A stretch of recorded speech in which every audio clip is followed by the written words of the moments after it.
Welcome to Sweet Life Beat Life. We hope this video helps. In this video, I will explain how to play PUBG Mobile on a laptop.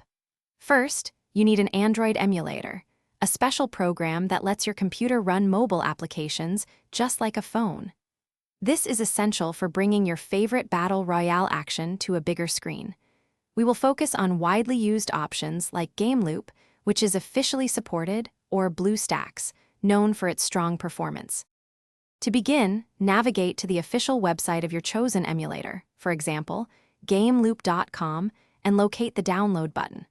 Once the installer is on your computer, double-click it and simply follow the straightforward instructions that appear. It is crucial to check your system has at least 4 GB of RAM and adequate storage space for optimal performance.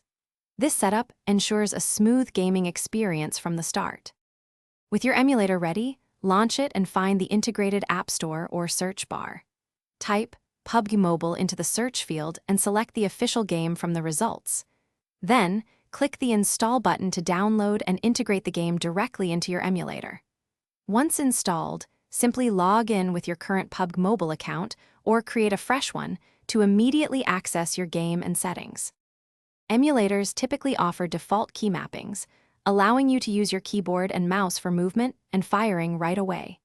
You can easily access the emulator's settings to fine-tune these controls, assigning specific actions to preferred keys for a more personalized feel. Remember to also adjust the in-game graphics, perhaps setting the frame rate to 60 frames per second for the best balance of visuals and smooth performance on your laptop. Thanks for watching. Consider subscribing if we helped you.